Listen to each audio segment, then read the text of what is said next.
बोलो जयकारा बोल मेरे श्री गुरु महाराज की जय।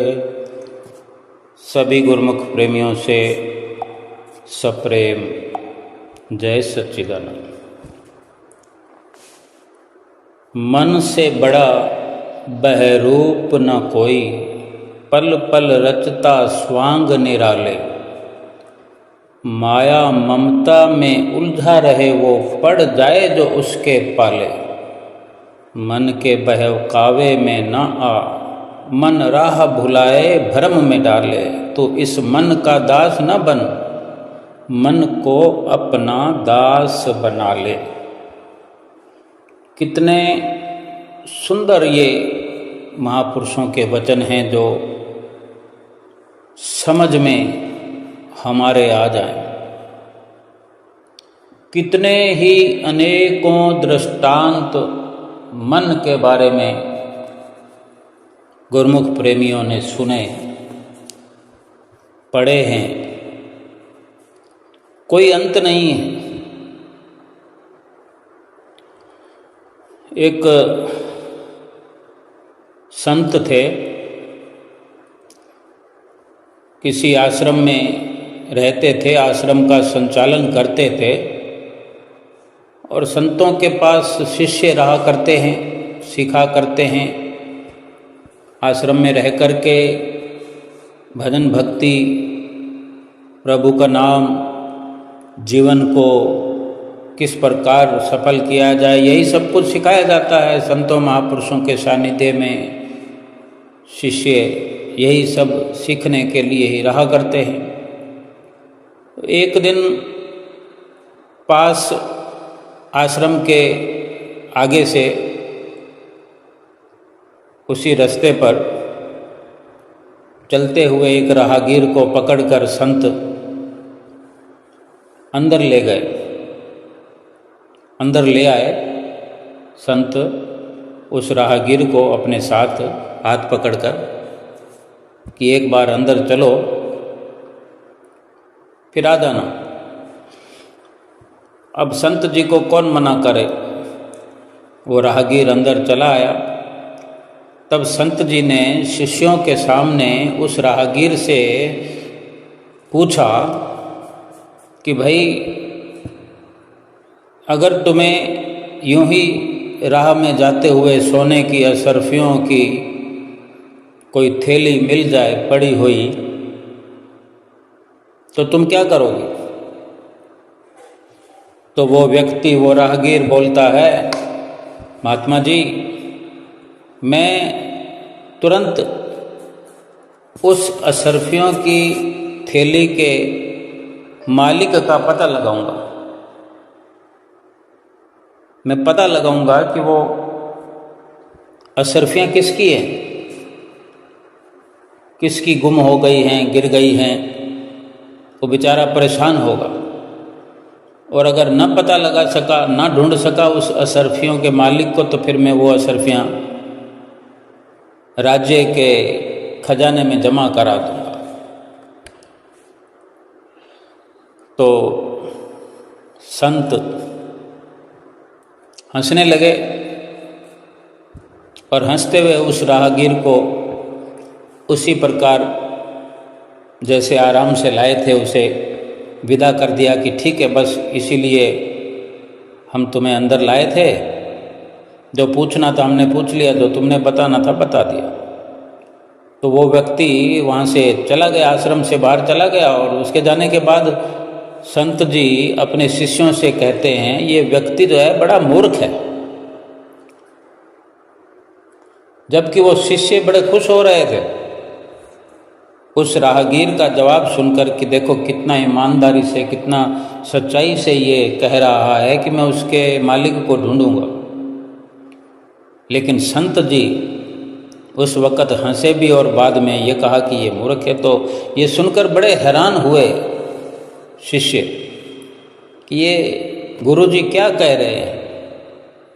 हालांकि उस राहगीर ने तो बहुत सुंदर जवाब दिया और वैसे भी सभी को ये शिक्षा भी मिलती है समय समय पर। और आश्रम में तो हम सब यही सीखते हैं कि किसी पराई वस्तु को नहीं उठाना चाहिए, पराई वस्तु को अपना नहीं समझना चाहिए।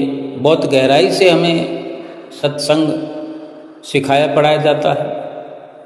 थोड़ी देर में संत जी फिर बाहर गए और किसी दूसरे राहगीर को अंदर लेकर आ गए।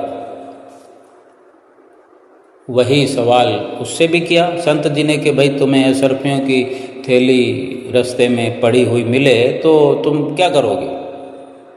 तो उस राहगीर ने कहा भी करना क्या है, मैं अपना लेकर चलता बनूंगा,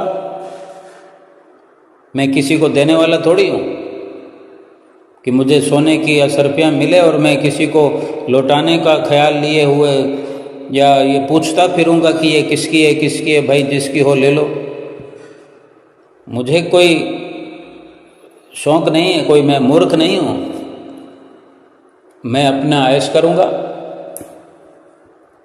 तो उसको भी संत जी ने मुस्कुराते हुए विदा किया कि आप जाइए।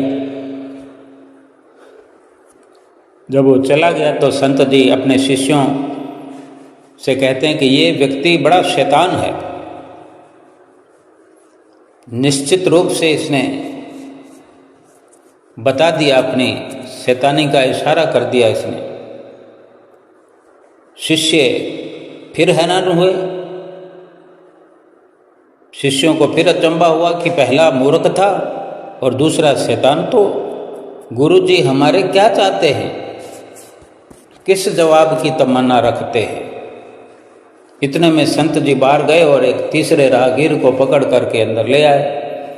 फिर वही प्रश्न दोहराया तो वो राहगीर कहता है बड़ी विनम्रता से, सज्जनता से, क्योंकि सज्जन जो होते हैं वो अपनी सज्जनता हर वक्त बरकरार रखते हैं।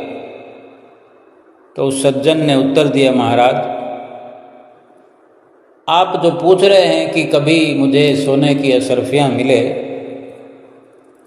तो बेशक सोने की असरफियाँ मुझे मिलेंगी, तब मैं सोचूंगा कि मुझे क्या करना है। लेकिन अभी मैं कुछ नहीं कह सकता कि अगर मुझे रास्ते में सोने की असरफियाँ मिल जाए तो मैं ऐसा करूँगा वैसा करूँगा। अभी कुछ भी कहना ठीक नहीं। अगर मैं चाहे कुछ भी कह दूँ कि मैं किसी को दान में दे दूँगा या मैं उसका कोई अच्छे से इस्तेमाल करूँगा या मैं उसको खर्च कर लूँगा या उसके मालिक को ढूंढूँगा, उस वक़्त जब असरफियाँ मेरे हाथ में हो गई, उस वक़्त मेरा मन ना जाने किस तरह वो मेरी अकल पर पर्दा डाल दे।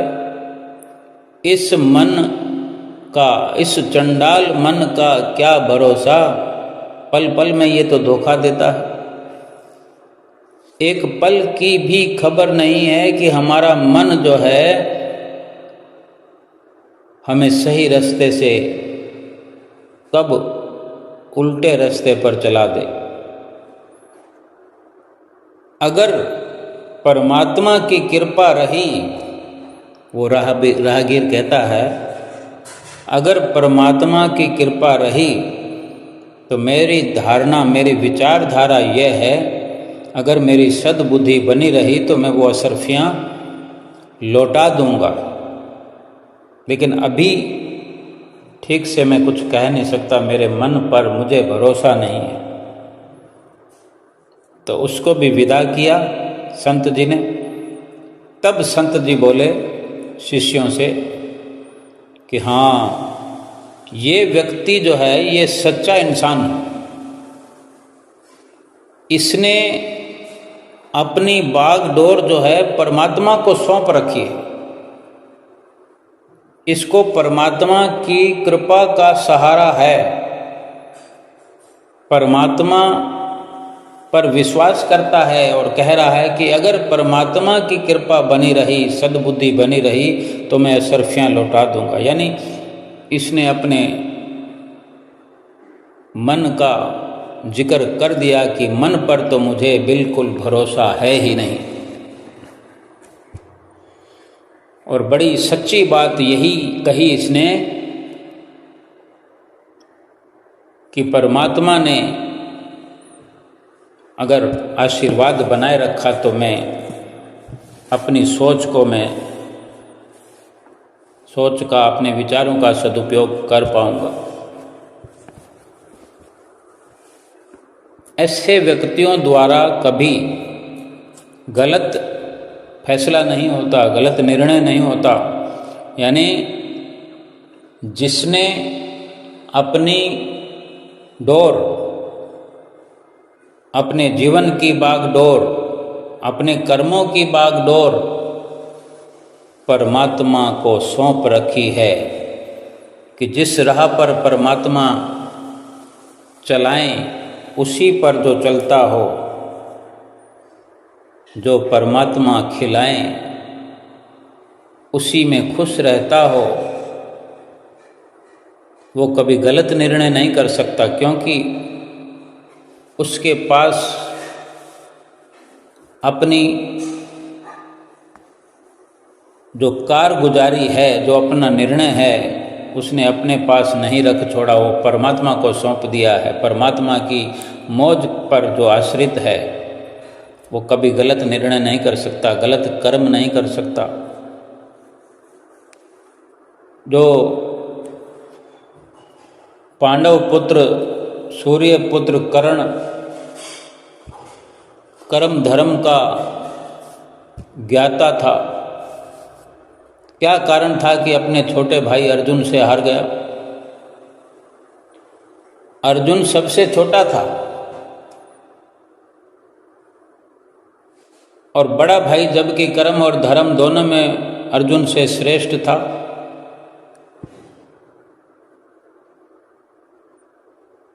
कर्ण, सूर्य पुत्र कर्ण किसी भी प्रकार से अर्जुन से कम नहीं था, लेकिन अर्जुन घर से निकलने से पहले ही अपने जीवन रूपी रथ की डोरी, या जो युद्ध हुआ उस रथ के चलाने वाले यानी रथ को हाँकने वाले भगवान श्री कृष्ण थे। केवल वो तो निमित्त मात्र बना हुआ ही सारी कार्रवाई कर रहा था, लेकिन अपने आप को उसने पूर्ण तौर पर भगवान श्री कृष्ण के हवाले किया हुआ था। जब भगवान श्री कृष्ण के पास सहायता मांगने के लिए गए तो दुर्योधन और अर्जुन दोनों गए। आमने सामने की सेना का संचालन करने वाले थे। दुर्योधन ने सारे लाव लश्कर मांग लिए और अर्जुन ने केवल भगवान को पाकर खैर मनाई कि मेरे पास भगवान है, भगवान का आशीर्वाद है, तो फिर और कुछ जरूरत क्या है। और विजय अर्जुन की हुई। हम यही समझने का प्रयास करते हैं, यही हमको समझना है, जानना है। अगर हम जान पाएं तो बड़ा हमारा जीवन है वो खुशहाल हो सकता है कि सही मायने में हमें किस प्रकार से जीवन व्यतीत करना चाहिए। यानी सीधे सीधे हम ये समझ के चलें कि अपने मन और अपने जीवन की जो डोर है सतगुरु के हाथ में हमें दे देनी चाहिए। अपने सतगुरु के हवाले, सतगुरु ही परमात्मा है और हमने अपने जीवन में किसी को परमात्मा के रूप में देखा भी नहीं, कोई मिला भी नहीं। सतगुरु मिले हैं जब से हमें ये यकीन हो गया कि और कोई परमात्मा है ही नहीं। यकीन हो गया, और यकीन हो गया तो विश्वास कीजिए गुरुमुख प्रेमियों, विश्वास कीजिए। जीवन में जितने भी उतार चढ़ाव आएंगे, इस जीवन में लेस मात्र भी, रत्ती भर भी हमारे जीवन पर कोई असर नहीं पड़ेगा, कोई फर्क नहीं पड़ेगा, कोई दुख नहीं होगा हमारे जीवन में। दुख हो नहीं सकता, दुख आ नहीं सकता, आ जाए तो टिक नहीं सकता। मन पर कभी भरोसा करके या मन के कहने पर चल करके कोई आज तक सुख नहीं पा सका, जीवन को सफल नहीं बना सका। कभी कोई जीवन को सफल नहीं कर पाया मन के कहने में चलकर या मन के भुलावे में आकर। सतगुरु का बन जाए। किसी ने, कदरदान ने लिखा है कि तू बंदा है सतगुरु का, तू बंदा है सतगुरु का, अपने फूल से चेहरे को मुरझाया न कर। जब तक तेरे सर पे हाथ है सतगुरु का, तब तक किसी बात से घबराया न कर। तू जिंदगी को जी, जिंदगी को जी, लेकिन उसे समझने की कोशिश न कर। चलते वक्त के साथ तू भी चल, चलते वक्त के साथ तू भी चल, लेकिन वक्त को बदलने की कोशिश न कर। दिल खोल कर सांस तो ले, दिल खोल कर सांस ले, अंदर ही अंदर घुटने की कोशिश न कर। कुछ बातें सतगुरु पर छोड़ दे, कुछ बातें सतगुरु पे छोड़ दे, सब कुछ खुद सुलझाने की कोशिश न कर। क्योंकि इंसान आज दुनिया में शांति शांति शांति की एक आवाज़ मुंह से निकालता है। कोई मध्यम स्वर में बोलता है, कोई अंदर ही अंदर, कोई चिल्ला चिल्ला कर शांति की फरियाद करते हैं, शांति की मांग करते हैं, शांति की ख्वाहिश रखते हैं। शांति शांति चिल्लाने से कभी शांति मिलती नहीं। शांति मिलती है मन को नकारात्मकता से दूर करने में। यानी जो ये नकारात्मक विचार, नकारात्मक फैसले, नकारात्मक जैसे कि कुछ भी हो रहा है इस वक्त, उसको ना मान करके उस पर अपने विचार हम रखते हैं कि ऐसा नहीं, ऐसा होना चाहिए था। कहीं भी कुछ हो रहा हो तो हम अपनी सोच वहाँ पर लागू करते हैं कि ऐसा होता तो ठीक रहता। ये नकारात्मक विचार है। और इसी के उलट जो सकारात्मक विचार होते हैं, जिनके सकारात्मक विचार हैं, वो यही कहते हैं कि जो हो रहा है ठीक है, उसी के अनुसार अपने आप को ढाल लेते हैं, ढालने की कोशिश करते हैं और ढल जाते हैं। टाइम तो दोनों का पास हो जाता है, नकारात्मक विचारों वाले का और सकारात्मक विचारे वालों का। यानी जिसकी अच्छी सोच है उसका भी समय व्यतीत हो जाता है, जिसकी बुरी सोच है उसका भी समय व्यतीत हो जाता है। लेकिन फ़र्क क्या है कि अच्छी सोच वाला अपने आप को हर वक्त शांति और सुकून में महसूस करता है, उसको शांति मिली मिलाई रहती है। और जिसके ऊट पटांग विचार हैं, नकारात्मक जिसकी सोच है, बुरी सोच है, हर किसी को वो बदलना चाहता है, खुद नहीं बदलता,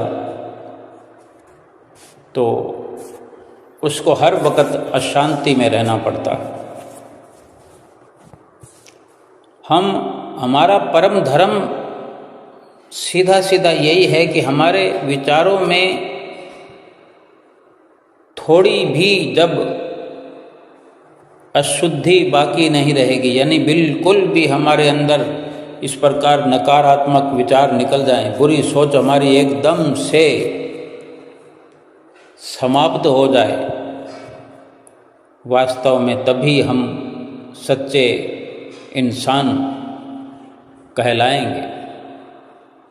भक्ति करना तो दूर की बात है, भक्ति बड़ी ऊंची खजूर है, लेकिन पहले भक्ति करने के काबिल तो बन जाएं। ऐसी उल्टी सोच हो, नकारात्मक सोच हो, मन पापी बना पड़ा हो, मन के कहने पर चलते हों, वहाँ भक्ति का दूर दूर तक कोई संपर्क नहीं होता। भक्ति की बातें करते रहें, इस जीवन को भक्ति में व्यतीत करने के लिए, भक्ति को जीवन में भरने के लिए ये सतगुरु ने दरबार बनाया है। एक बार की बात है, बहुत पहले जब श्री आनंदपुर धाम में रात्रि के दर्शन खुला करते थे, लगभग 9 बजे के बाद 9:30 बज जाती थी, कभी कभी 10 बज जाते थे दर्शन खुलने में।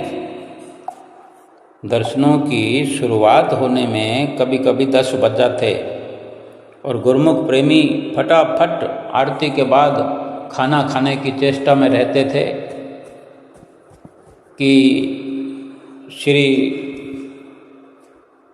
तीसरी पातशाही गुरु महाराज जी के मंदिर में समाधि स्थल पर जो शाम की आरती हुआ करती है, आज भी और तब भी, तो वहाँ आरती पूजा का शुभ कार्यक्रम समाप्त करके गुरुमुख प्रेमी दौड़े दौड़े आते थे, आज भी आते हैं,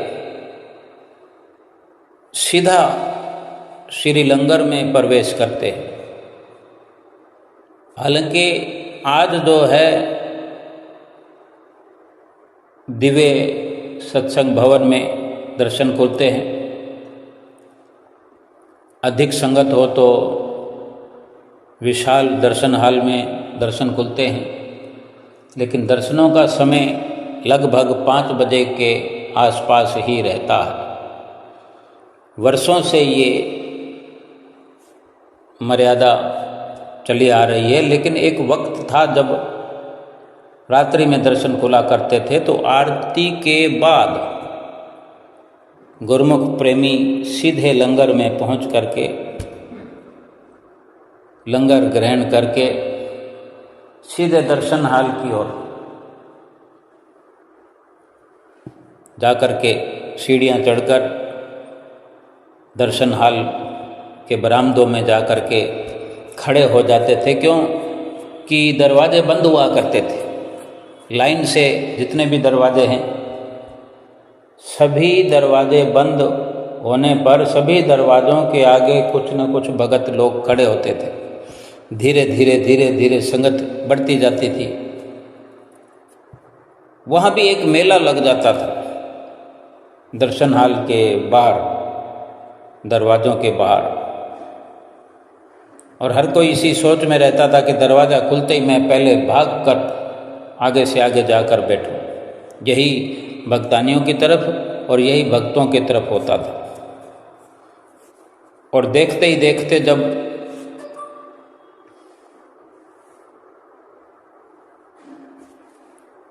क्या कहते हैं, दरवाज़ा खुलता, 2-4 लोग खोलने वाले होते थे, कभी कम होते थे, कभी ज़्यादा होते थे अंदर, एक साथ दरवाजे खुलते, या जो दरवाज़ा पहले खुलता तो दूसरे दरवाजे पर खड़े हुए भी उस तरफ आप भागते, क्योंकि अभी कोई दूसरा नहीं खुल रहा है तो हम उधर से उस दरवाजे से घुस जाएं जो खुल रहा है। और ऐसे दौड़ लगाकर भागते थे गुरुमुख प्रेमी। कुछ बड़े बुजुर्ग जो हुआ करते थे वो पीछे खड़े रहा करते थे कि आराम से जाना है उन्होंने तो, क्योंकि भीड़ भाड़ में परेशानी हो सकती है, वो नहीं भाग पाते। तो भाव कहने का यह है कि जैसे परमहंसों की मौज, हर गुरुमुख उसी मौज में ढल जाता था। कोई कुछ कहे तो क्यों कहे, क्योंकि महापुरुषों ने तो अपने गुरुमुख प्रेमियों के लिए सारी रचना रचाई है। हर मौज में हमारा भला है। अब किसी को सुविधा, किसी को असुविधा तो लगी रहती है। आज भी कोई चाहता हो कि रात को दर्शन खुला करे, लेकिन ये तो एक हर किसी के लिए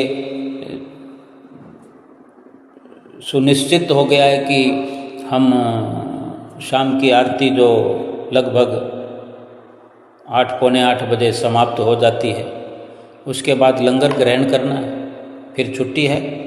हम सैर सपाटे करें, कमरे में आकर हम अपना कोई काम करें, भजन सुमरन करें, जो मर्जी करें। लेकिन उस वक़्त में 9 बजे दर्शन खुलते थे, 9:30 बजे खुलते थे, 11 बजे तक भी दर्शन खुले हुए होते थे। 1.5 घंटा दर्शन खुलते थे, 2 घंटे भी हो जाते थे कभी कभी। लेकिन वक़्त को देखते हुए महापुरुषों ने हमारे लिए लाभ ही सुनिश्चित किया है। तो एक बार की बात है कि रात के समय कुछ भगत एक जगह पर भजन बोल रहे थे और कुछ गुरुमुख प्रेमी नाच रहे थे। तो उन्हीं में से किसी ने श्री गुरु महाराज जी की लीला सुनाना शुरू कर दिया। अब सभी भक्त वहाँ जो खड़े थे तो सभी लीला सुनने लगे। वो भगत जी लीला सुना रहे हैं और बाकी सब सुन रहे हैं, ऐसा ही होता है। तो वहाँ पर किसी की नज़र पीछे एक प्रेमी बैठा था, जहाँ भी ये बैठ कर के नाचना, डांस करना, भजन बोलना हो रहा था। वहाँ एक भगत पीछे बैठा हुआ रो रहा था। तो एक भगत जी की नज़र पड़ी तो उसने दूसरों को भी इशारा किया, तो सब ने मिलकर उससे पूछा कि भगत जी आप रो क्यों रहे हो। तो उसने बताया कि 2-3 दिन पहले मैं दोपहर को श्री दर्शन हाल में सेवा कर रहा था। अब दर्शन हाल में सेवा तो होती ही है, क्योंकि रात को दर्शन खुलने होते हैं तो दिन भर कोई ना कोई सेवा का कार्य चलता रहता है। दरिया बिछाना है या कोई साफ़ सफाई करना है, सिंहासन के पास कोई सजावट का काम करना है या प्रसाद वहाँ पर रखना करना, बहुत सारे काम होते हैं, बड़े काम होते हैं। कोई सेवा जहाँ भी करना, लंगर में सेवा है, दर्शन हाल में सेवा है, और भी जहाँ जहाँ कोई कार्यालय है, आनंद संदेश कार्यालय है और सड़कों पर है, और कहीं भी किसी भी नज़रिए से देख लो, सब जगह सेवा है कोई करना चाहे तो वो प्रेमी जो रो रहा था वो कहता 2-3 दिन पहले मैं दोपहर को दर्शन हाल में सेवा कर रहा था, तो मेरे को किसी ने, भगत जी ने थोड़ी सेवा लगाई कि वो कुछ मिठाई के डब्बे लेके आए थे। तो उन्होंने मुझे वो मिठाई के डब्बे दिए कि ये सिंहासन के पास रख दो। और डिब्बे बंधे हुए थे, अब कहाँ से आए क्या कुछ भी, अब मिठाई के डब्बे आए हैं तो गुरु महाराज जी को भेंटा करने हैं और गुरु महाराज जी ने प्रसाद में वितरण करना, जो भी ये व्यवस्था कर रहे थे वो सेवा करके, तो वो प्रेमी जो वो डब्बे लेकर के सिंहासन के पास रखने जाता है, इतने में उसके अंदर विचार आए, उसका मन क्या कहता है। तो वो बता रहा है कि मेरे मन में बहुत इच्छा हुई कि काश इनमें से एक डिब्बा मुझे मिल जाता। उसको ये नहीं पता कि इस डिब्बे में क्या है, लेकिन उसने विचार बना लिया कि काश इसमें से एक डब्बा मुझे मिल जाए तो मैं रात को खाना खाने के बाद मिठाई होगी इसमें। वो अपने मन की बात बता रहा है कि ऐसा हो जाता, ये मेरा मन ऐसा कर रहा था, लेकिन ऐसा वो अपने आप तो मिठाई का डब्बा ले नहीं सकता। मन तो कुछ भी कर दे, लेकिन जो सेवा उसको किसी ने लगाई है तो उसने तो वो सेवा करके फिर अपनी सेवा में लग गया। तो अब वो प्रेमी जो हैं पूछते हैं कि आगे क्या हुआ। तो वो बताता है कि जब मैं रात को, दिन की तो ये बात बताई कि ऐसा ऐसा हुआ सेवा करते हुए, ऐसा मेरे मन में आया।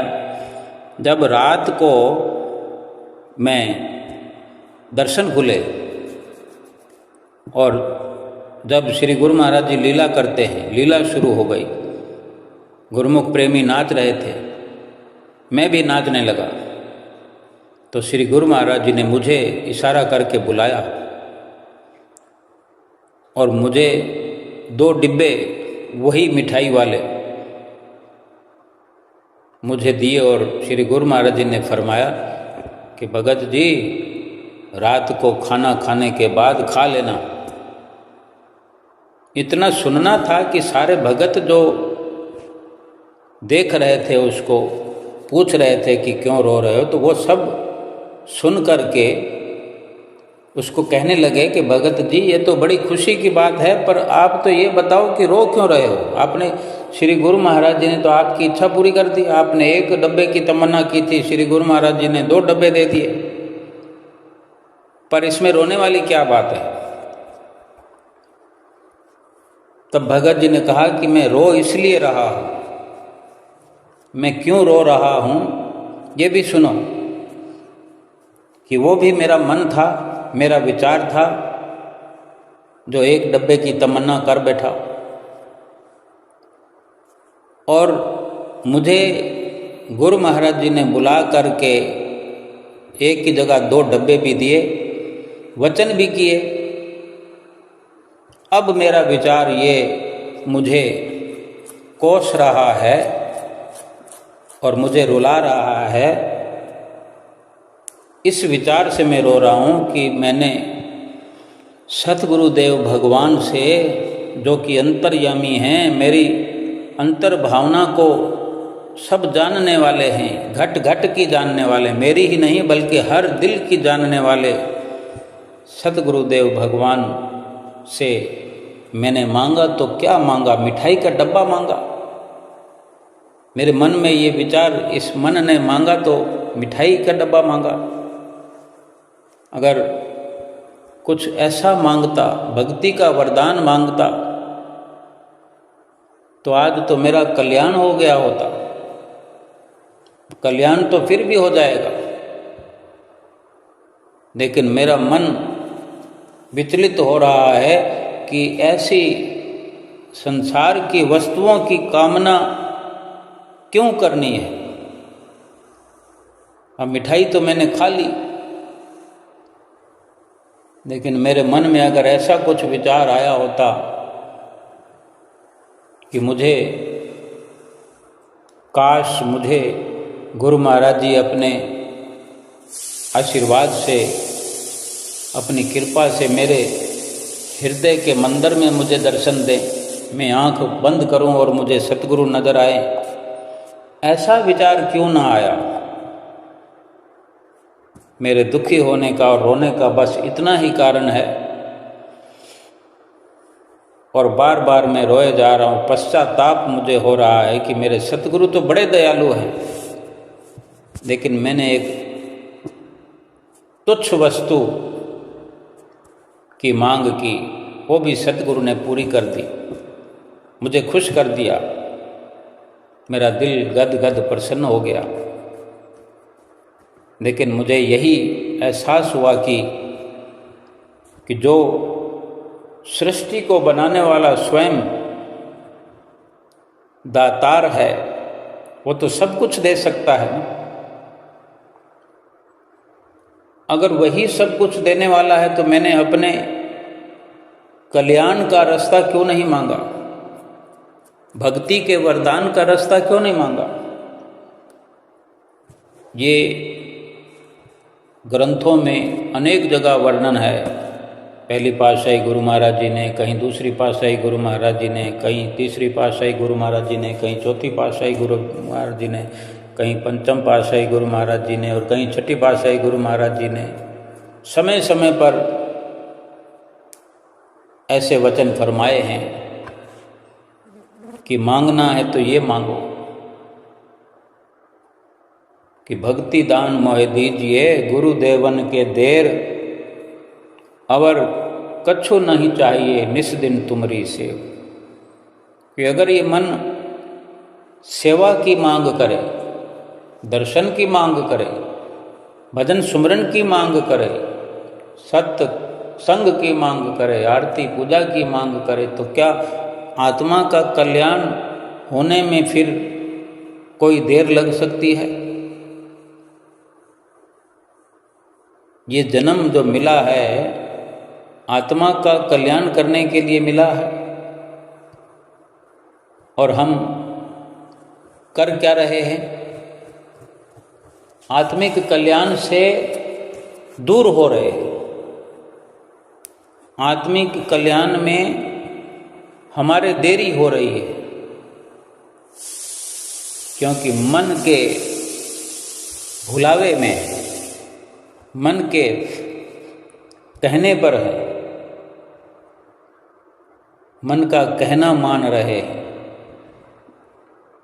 तभी तो महापुरुषों ने फरमाया है कि मन से बड़ा बहरूपी न कोई, पल पल रचता स्वांग निराले। माया ममता पे उलझा रहे वो, पड़ जाए जो उसके पाले। कि जो इंसान मन के पाले में पड़ गया है, मन के पल्ले पड़ गया है, वो फिर जीवन भर मोह में, ममता में, काम में, क्रोध में, लोभ मोह में उलझा रहेगा। महापुरुष तो इसीलिए हर वक्त हमें आगाह करते हैं, होशियार करते हैं, खबरदार करते हैं कि ए गुरुमुख, मन के बहकावे में ना आ जाना कभी। मन के बहकावे में ना आ, मन राह भुलाए, भरम में डाले। मोह ममता पे उलझा रहे वो, पड़ जाए जो उसके पाले।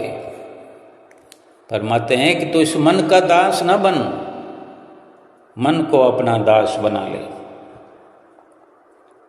अब हम स्वयं विचार करें कि जब इस प्रकार से सीधे सरल शब्दों में महापुरुषों ने अपनी वाणियों में समय समय पर हमें समझाया है,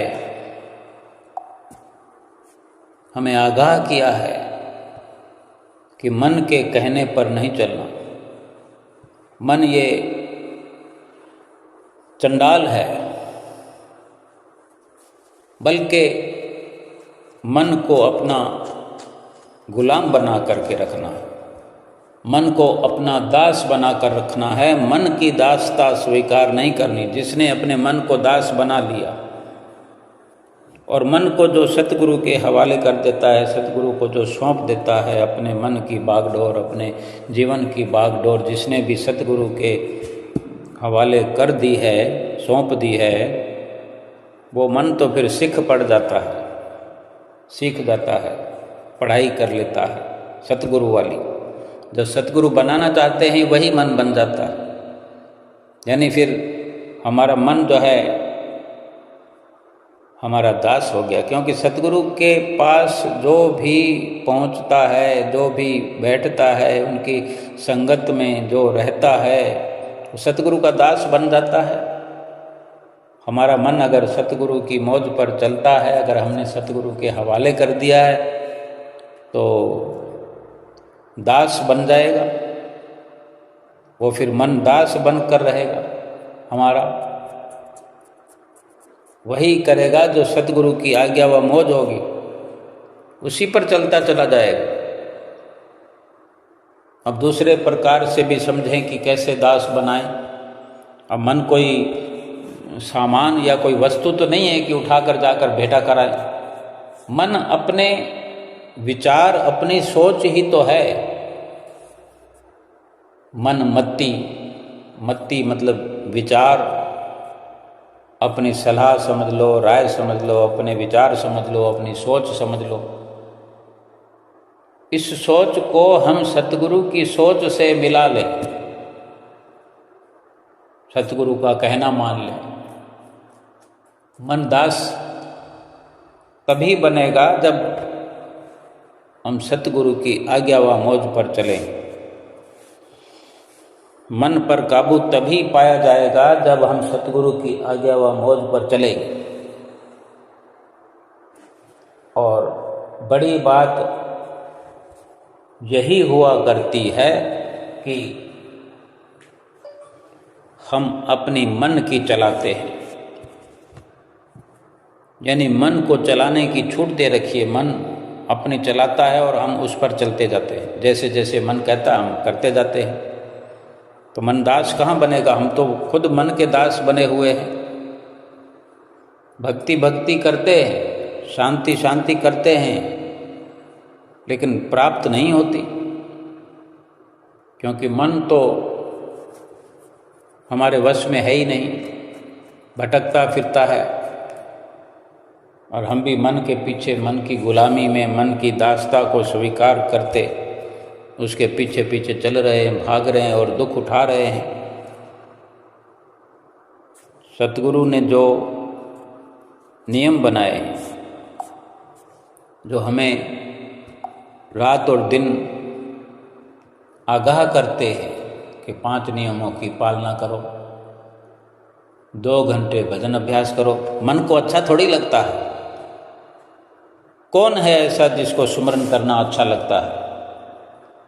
ये वही कह सकता है, हाथ खड़ा कर सकता है, अपनी जुबान को, अपनी आवाज़ को बुलंद कर सकता है कि मुझे सुमरन करना अच्छा लगता है। तो जिसने अभ्यास कर कर के, सतगुरु की आज्ञा व मौज में चल चल करके अपने मन को दास बना लिया है, वही कह सकता है कि मुझे सुमरन करना अच्छा लगता है।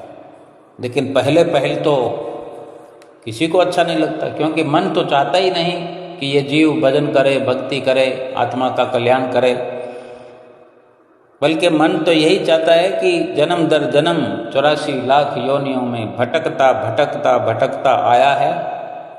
अगर इसने ये बाजी मान कर जीव ने प्रभु की दया को प्राप्त करके मनुष्य जन्म पा लिया है, तो फिर से ये मनुष्य जन्म इसका छूटे, शरीर छूटे, फिर से ये जीव 84 के बंधन में चला जाए, 84 लाख योनियों में चला जाए। कुत्ता, बिल्ला, घोड़ा, गधा, यही सब बने, कीट पतंगा, चिड़ी, कबूतर, यही चाहता है मन। लेकिन महापुरुषों ने बड़ी दया की है। गनीमत ये मौका हमें मिला है मनुष्य जीवन का, हमें मनुष्य जीवन मिला है। कोई कारण नहीं कि मन सुमरन में न लगे। भाग भाग कर सुमरन में बैठेगा, दौड़ दौड़ कर आएगा। कोई इसको सुमरन में बिठाने वाला चाहिए। मन की अपनी कोई ऐसी कोई इसकी जादूगरी नहीं है। जो जीव स्वयं ही फंसता चला जाए तो मन क्या करे? मन बड़ा बलवान है, लेकिन ऐसा भी नहीं है कि जीव इसको अपने पीछे चला ना पाए। हाथी भी तो बलवान होता है, बड़े बड़े पेड़ उठाकर फेंक देता है, उसको भी तो कोई ना कोई वश में करता है। मन शक्तिशाली तो बहुत है, लेकिन उसको काबू में करने की ये तरकीब सतगुरु ने बताई है, सुमरन। जो मन के विरुद्ध काम हैं, सतगुरु ने वही बताए। जिस दिन मन समझ आएगा कि ये अब तो मुझे ढलना ही पड़ेगा, सुमरन करना ही पड़ेगा, तो धीरे धीरे फिर ये आदी हो जाएगा आरती पूजा करने का। जो गुरमुख प्रेमी आरती पूजा नित्य प्रति किया करते हैं, उनके लिए कोई आरती पूजा बोझ थोड़ा ही है। ये तो उन सभी गुरमुख प्रेमियों के लिए जो आरती पूजा करते हैं, उनके लिए वरदान है। हजारों हजारों काम करते हुए, हजारों कामों के बीच में आरती पूजा के लिए समय निकालते हैं गुरमुख प्रेमी। और गुरमुख प्रेमी वही है जो गुरु की आज्ञा पे चलता है, सेवा को ढूंढता फिरता है गुरमुख प्रेमी।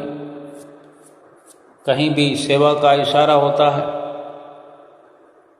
कुटिया पर सेवा मिल जाए, दरबार में मिल जाए, तो अहोभाग्य समझकर ये मन तो बीच में आता ही है, लेकिन कश्मकश में ये जीव पड़ जाता है। लेकिन जो अपना निर्णय सतगुरु की मौज के अनुसार करता है, सतगुरु की विचारधारा को जो अपनाए हुए होता है, वो उन्हीं के आशीर्वाद से निर्णय करता है कि मुझे ये अवसर खोना नहीं चाहिए, कि अगर मैं कर सकता हूँ, ज़्यादा से ज़्यादा क्या होगा, थोड़ा आराम में कमी आ जाएगी,